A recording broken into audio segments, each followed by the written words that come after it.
Good morning and welcome to the CITE View. My name is Lesley Moyo. In this program, we talk about issues that matter and also speak to people who matter. In today's program, I am privileged to have this delightful conversation with Nozizwe Mhlanga. I think she will elaborate on and speak more about herself. I don't want to do a disservice to her to just to introduce her by name, but I think she will in our conversations to speak more about the work that she does and who she is. And so I'll allow her to do that. But she is the founder of Nozizwe, Mother of Nations Trust, an organization that is really assisting people in our community. Welcome to the program. Thank you. Thank you so much for having me. Maybe I'll just, in brief, maybe just tell us more about yourself before we get to the work that you do. I am Ambassador Dr. Iris Nozizwe Mhlanga. It's a mouthful. It's title Yankona.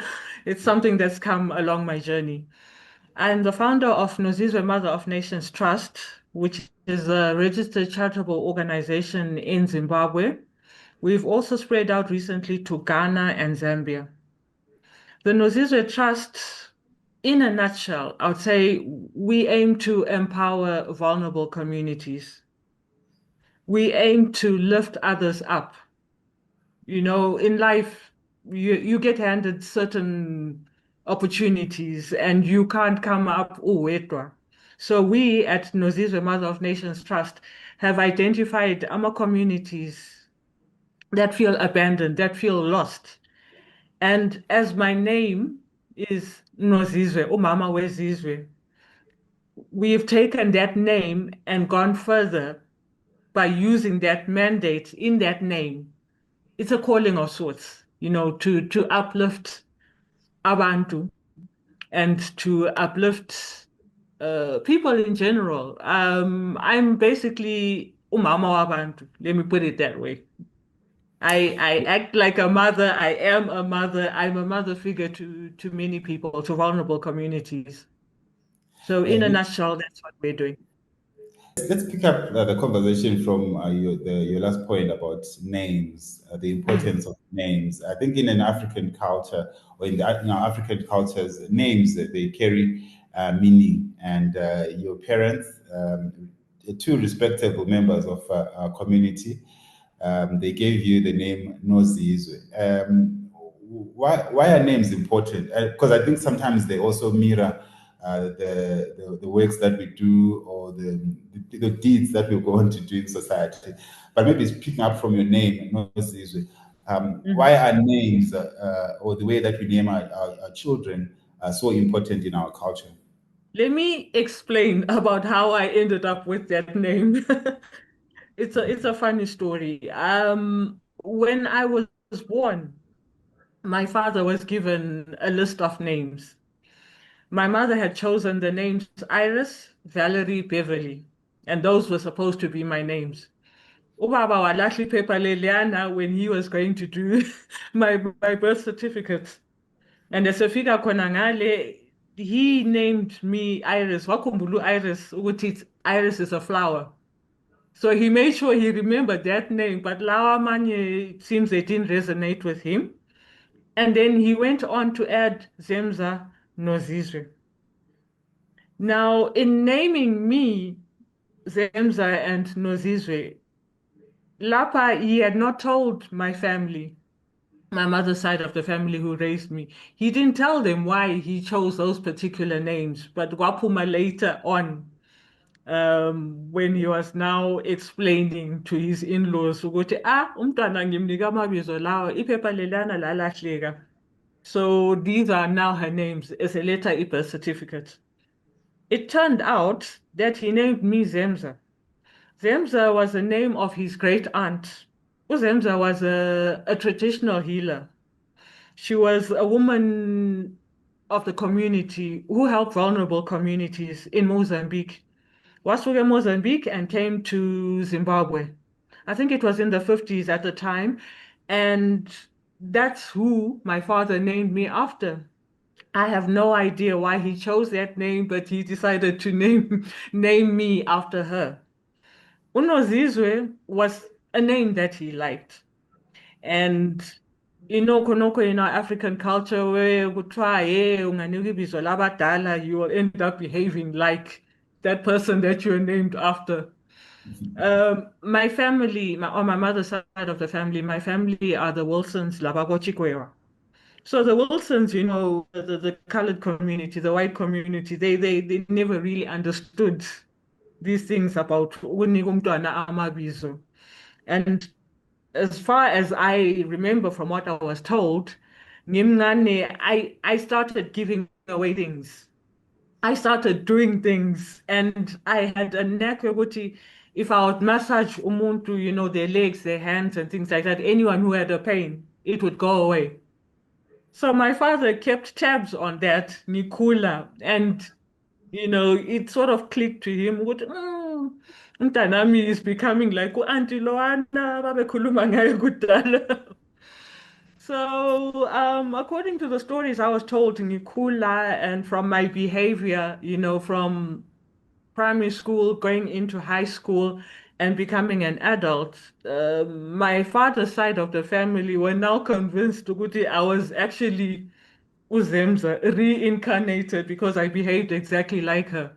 I gave away my clothes, I gave away food, I gave away anything. Ngantshontsha endlini, believe it or not. Ngantshontsha endlini to go and feed someone on the street.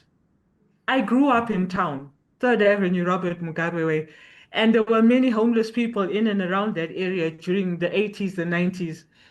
Nganthatha ukudla endlini and go and give someone opandle and go back and sit endlini as if nothing happened.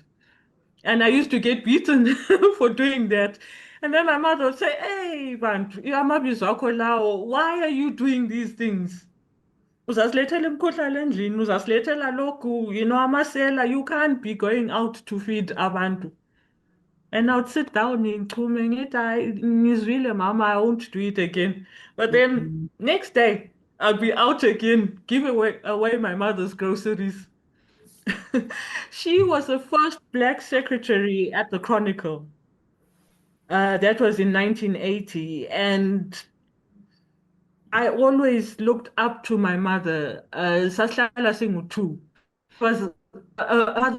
She was a strong woman. And I told myself, now I want to be like my mother. Loco trangfana, loco auntie bani bani loco. I'm not understanding it. But yeah, the name grew on me eventually. And then when my mother passed away, my father introduced me to my father's side of the family. And that's how all the stories came about. Which I was named after Auntie Lo. This is what she did, and why and you saw her moods were exactly like mine. So in our family setting, everyone busy Koko and even as young as I was, abadala in the family would come to me and say, "Ah, Koko Linjan." It's something that has grown on me. And ibizolona leli, not that I'm doing it consciously, but it's something that comes naturally to me, being a mother figure to other people, and I've done it since Mimnani. I've been called Koko and Auntie since I was 8 years old. So, in our family, Mhlanga, my siblings and I all have names. Our father chose names that have turned out to be our careers, it's turned out to be who we are as adults. My older brother, his name is Lesley. Lesley is a PR communication specialist. He's a journalist. He's a voice for people.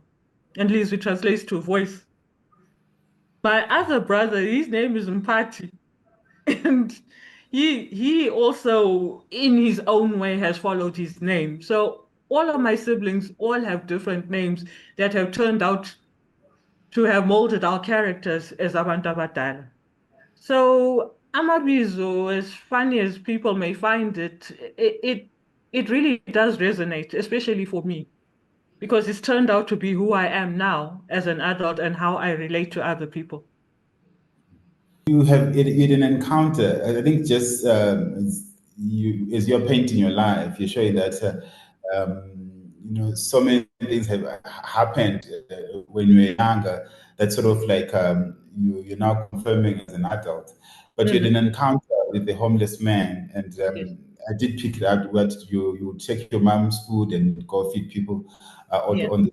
But what was so profound by this particular encounter, because it was not, as you have said, your first time to help people who are needy or people who are poor. Mhm. But what Mhm. was peculiar about this particular encounter? The particular encounter with Mr. Ncube, he's now late. The particular encounter with Mr. Ncube, it happened in 2018. I was invited to a church. I had a lot going on in my life at the time, and I found myself in a tailspin. My world had changed. I was recently divorced, and emotionally, I wasn't so aware of my space.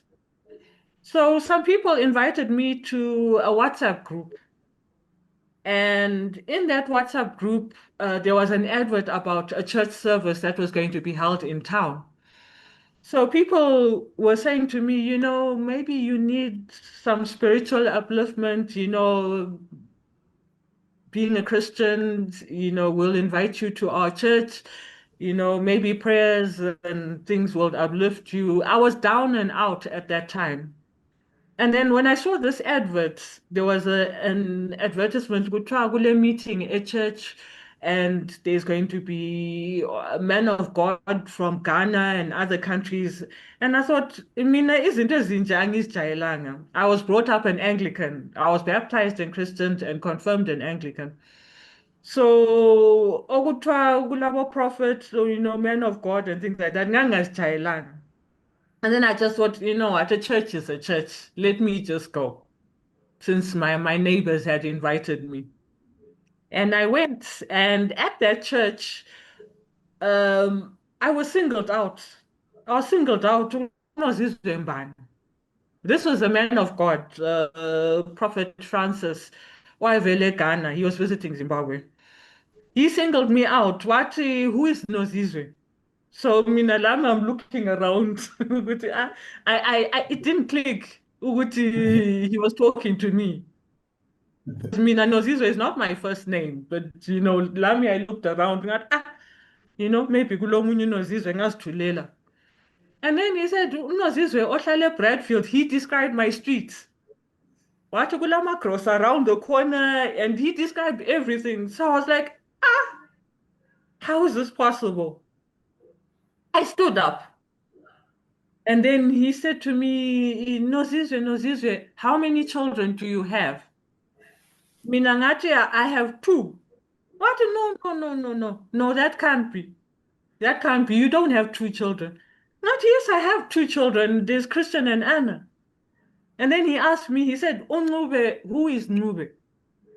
And I said, I know a lot of Ncubes. I worked with Abo Ncube, in my days as a journalist. I know Ncube abaningi, my neighbors. And then he said, no, I see a homeless man. He described this man. He said, unyawo lakhe luphambili, outstretched. I see him pushing himself in a wheelchair. Usemagrosa. He basically described the whole thing. The same way he had described where I lived, the neighborhood, and everything.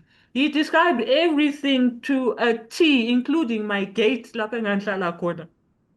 And there was me in shock. I've never attended any church like that, ukuthi uyatshelwa indaba zakho phambi kwabantu.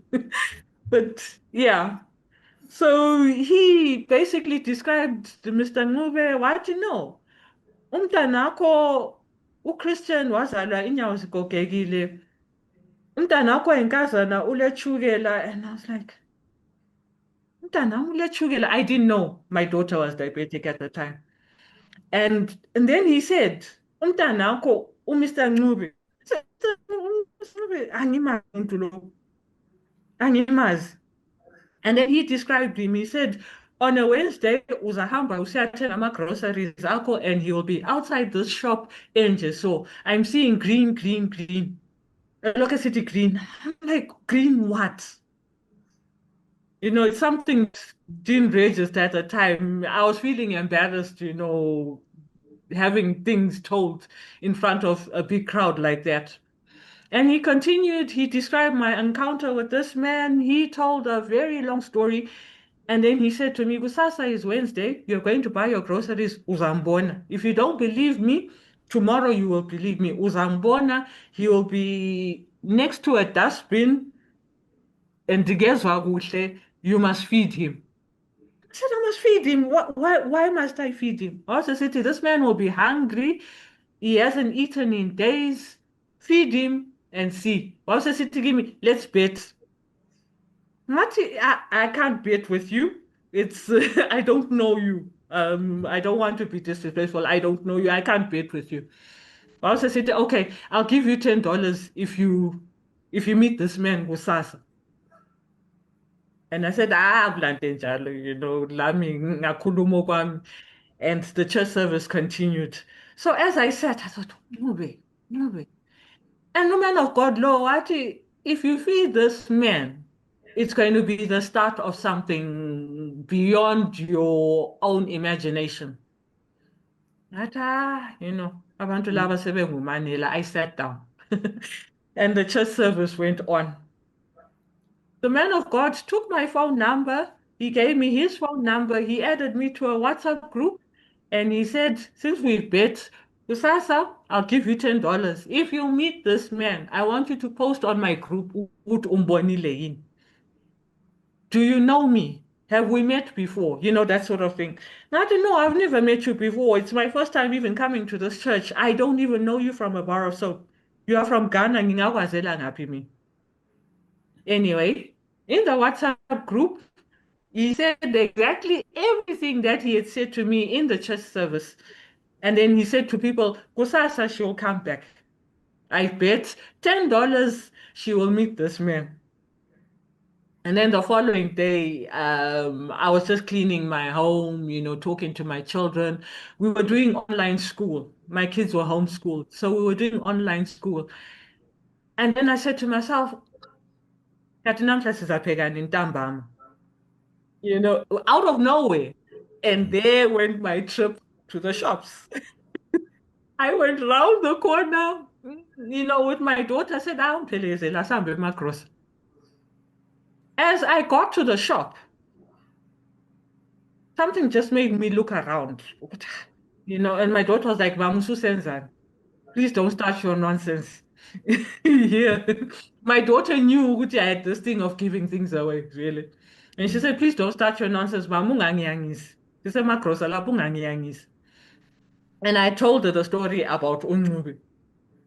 I went inside to Greenville. Well, I bought a Coke. I bought a loaf of bread, Proton, and what else did I buy? I bought a few other things, and then I paid. Nathi Puma, I saw Unube opposite me, next to a dustbin, where Ambeleli Ben, like he wanted to look inside. And I said to my daughter, my daughter, I said, Anna, look. And my daughter was like, Mom, please, I'm leaving you. And then I said, no, Anna, look, he's looking in the dustbin. You can't be looking inside the bin. What does he want? And then I mentioned it to the security guard who was standing outside. The shop was actually Greenville, Lapa Gobulawa, Bradfield. And I said to the security guard, Katubaba lo wenzani? Nganu uyameli bin ukhangele phakathi. He said something, uyisele something phakathi. Let me go and help him. And the security guard said, Mama, chiyana lakho, ungakwenzi. Ungakwenzi. And I said, no, but ukhangele phakathi. Are you telling me that you can't see that he's looking at the bin? There's something, maybe uyisukudla or something, that he might need. Everybody who was outside the shop, the vendors, the security guard, they all told me no. Ungakhulumi laye. Bathi uzakuchaya vele ulolaka ubaba lo, don't approach him. It didn't register in my mind. I walked towards him. My daughter was screaming behind me, Mama ungangiyangisi, where are you going? And I walked towards this man. And I looked inside the bin.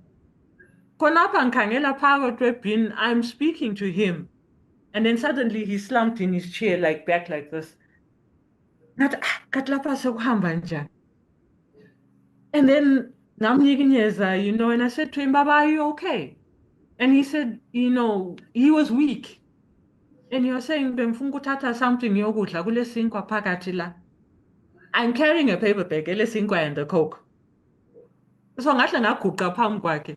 And I said, no, ungadli izinto ezisebhini. Here, take my bread. I opened the Coke and I helped him drink it. I helped him sit up. And I gave him isinkwa sangikhona ngasiqamula and I fed him.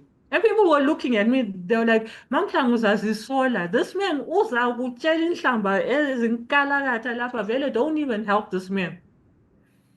By then I was crying. I'm already remembering it $10 yayizolo and what I had been told.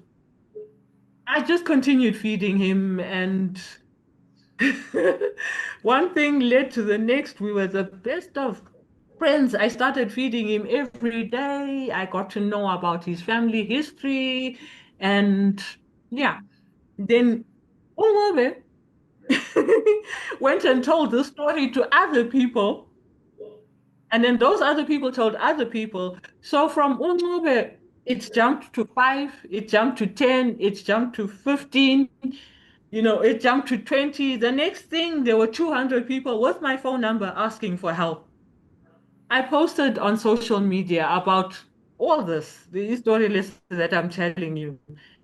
And people responded. And then abanye were like, oh, Baba lo, sisu susiyangisile, sesile nhloni. Oh, Baba, we didn't know he was starving. We thought he's just a vagrant. He's bonda, he's dagwa. We've never helped him. We always walk past him because we have to but he never shouted at you. So when I posted on social media, it just went from there. Then a man from Harare, a Muslim man, saw my post and he said to me, you took a picture of this man. I-wheelchair yakhe iqamukile yini? And I said, I think so. I'll go and take a look. And I went back and I said, Baba Ngube, i-wheelchair yakho right. And then I realized he was balancing himself with his arms. The chair was actually broken. And then I went back to that Muslim man and I messaged him and I said, his wheelchair is broken. Then he said, Ungaphi kwendawo, I can be in Bulawayo tomorrow. Mina ngathi, Muslim man from Harare, City, tomorrow you'll be in Bulawayo, kathi uzokwenzani?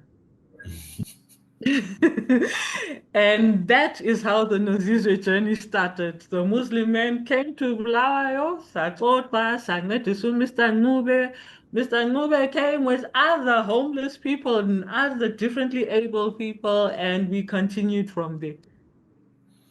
And obviously you had to formalize the organization, but Yes. maybe just tell us how has it been now, and in terms of how many people are you serving? You did mention that you have also expanded beyond Zimbabwe. Yes. How is it now? So in all this, when everything like this was happening, our family lawyer sort of jumped on the bandwagon and they were monitoring our social media posts and things like that. And then they said, Sisi, you can't continue into NJ, without formalizing it. We actually wanted to talk to you about something. Ubaba wakho wayesenza so encedisa eGwabalanda esenza so. And then I said, okay, help you formalizing of your organization and we'll tell you more about your father's philanthropy. And that's how that's how Nozizwe got formalized with their help. And then they told me the little things that my father used to do anonymously, and things like that. And then they said, when you formalize, Tina Sesigunika, your father's children are now your children. And that's how I I went from a waiting list, I would say, of about 200 people to about 5,000 beneficiaries across Zimbabwe. So the lawyers helped with the registration and drafting the trust deed and Gonkama legalities. People just appeared, you know, it's I want to say it's a divine connection because the people who came in to actually assist me are people that I knew, but in a different context. You find that, companies were now phoning me and saying, Mamhlanga, we follow your stories and things like that. Tina, we transport things from A, B, C. How can we help you? Then Omunye will say, Mamhlanga, you are cooking for Uncube. How many friends does he have? Tina, we can do rice, we can do beans, we can do soup and things like that. So different companies started, approaching me. And then I had my little shopping list, ngathi ngiyapheka lapha, lalapha, lalapha. And then I mentioned to the Muslim man, Mr. Omar, I said to him, ukupheka sekungihlupha, abantu sebebaningi. And then he said, why don't you put word out and ask people to help you, maybe your neighbors and things like that. And that's how the volunteers came about. Different families, my neighbors would come, lechugela, omunye lesauto, omunye lombita, and people started helping me in my community. It was their way of giving back.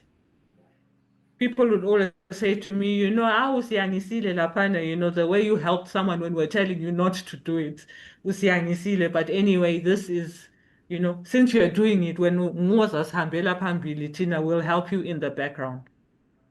And we continued like that until it spread countrywide. And we were just helping people. Now I had a network of AMA helpers whom I could rely on to say, I need to get AMA wheelchairs from Bulawayo to Harare or to Vic Falls and things like that. And then Swift Transport contacted me. They were one of the first company to actually help me. Swift Transport management approached me. Bathi sizwe kuthiwe uyancedisa abantu and kulama wheelchairs afanele aye ngaphi ngaphi la ngaphi ngaphi. They were following the stories.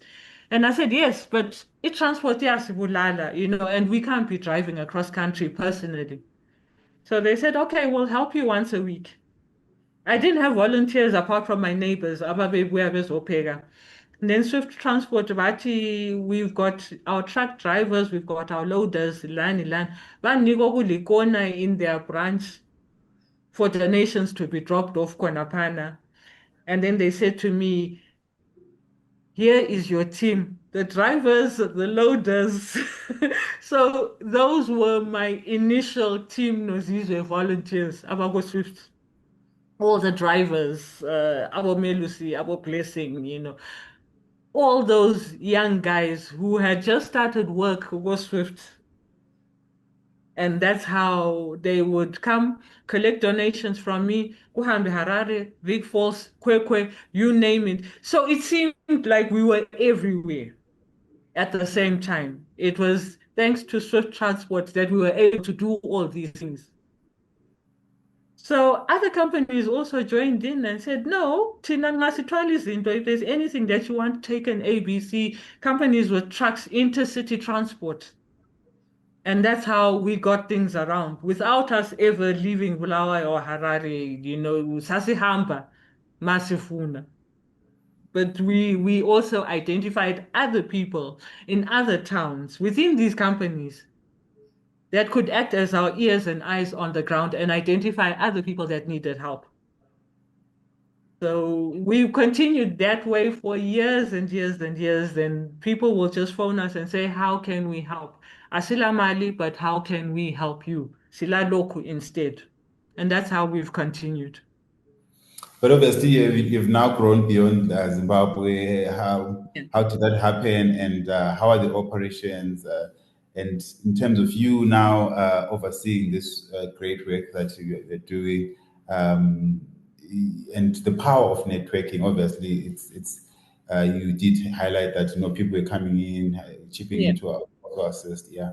How are you managing it now, considering that you're now operating beyond Zimbabwe? Funny enough, Ghana, the man of God who actually prophesied to me about this whole thing, he went and he told the same story back in Ghana, back home.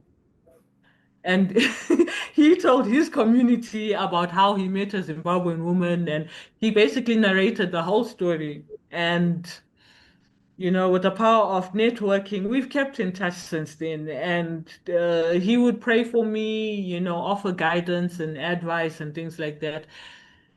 And then I happened to, because of all the publicity with what I've been doing, I ended up earning AMA scholarships or leadership courses, trauma counseling, that sort of thing. So at Ghana, funny enough, I got a scholarship through Pan-African Leadership Institute to study women in leadership. And during that course, I met a lot of Ghanaians. So, in introducing myself, I told my story and about what we're doing in Zimbabwe. And that's how our activities moved to Ghana. So people were like, this thing should have started in Ghana. Why did you start in Zimbabwe?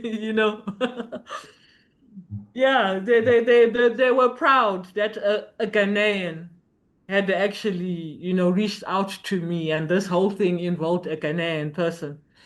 So that's how Nozizwe ended up in Ghana. We actually started off by joining a mothers' union.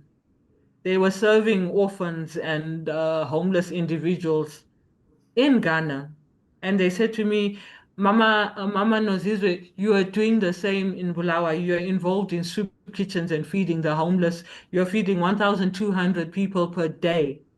How can we help Laba Abalapa in Ghana, in Accra?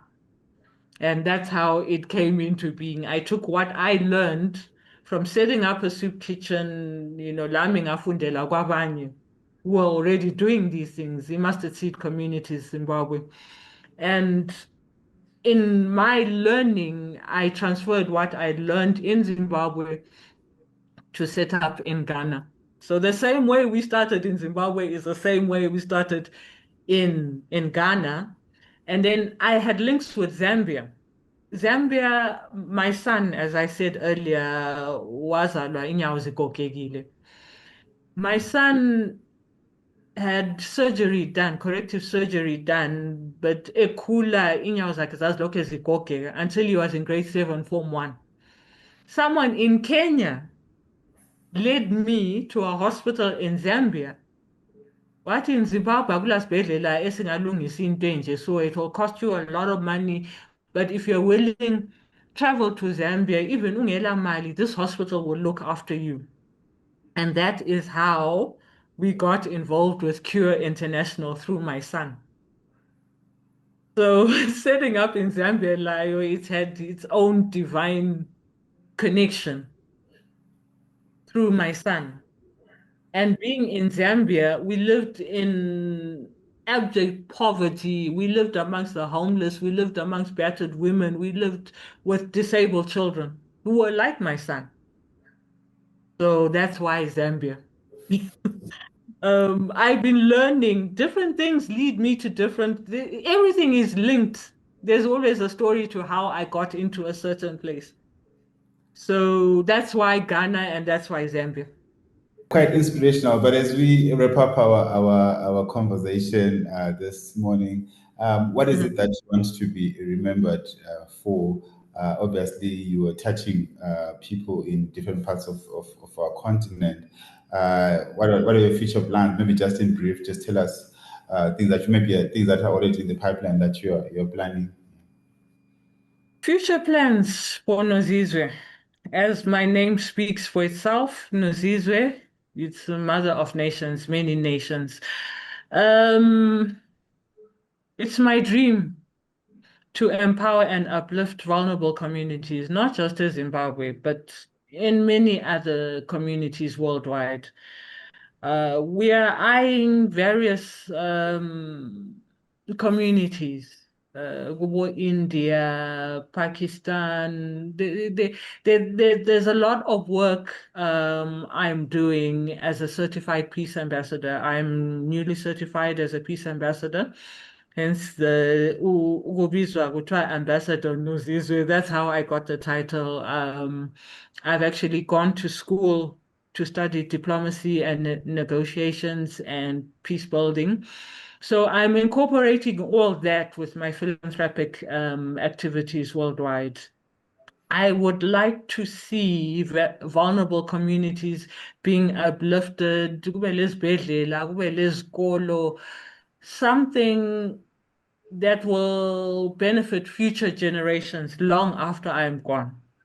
Kumbe abantu bebone isikolo, and then get to think ukuthi, okay, isikolo lesi sayakhiwa ngumuntu owayephila, from Zimbabwe, njalo njalo. So it's always been a dream of mine. Hospitals, isikolo, things like that. Vocational training for uplifting our vulnerable communities and make them sustainable. That's the key element in all this. Uplifting vulnerable communities in a sustainable way that will help them sustain themselves and future generations. Kulabo kuthiwani donor fatigue and donor dependency syndrome. So I want to move vulnerable communities from that as umama wabantu, mother of nations. That's my dream, to see vulnerable communities being uplifted and operating sustainably without having to ask for help. That's my dream.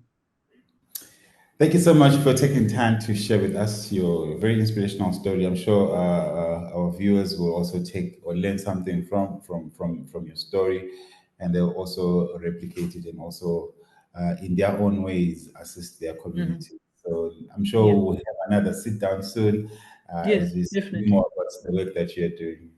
Definitely. I would love to have you guys. Next month is my birthday.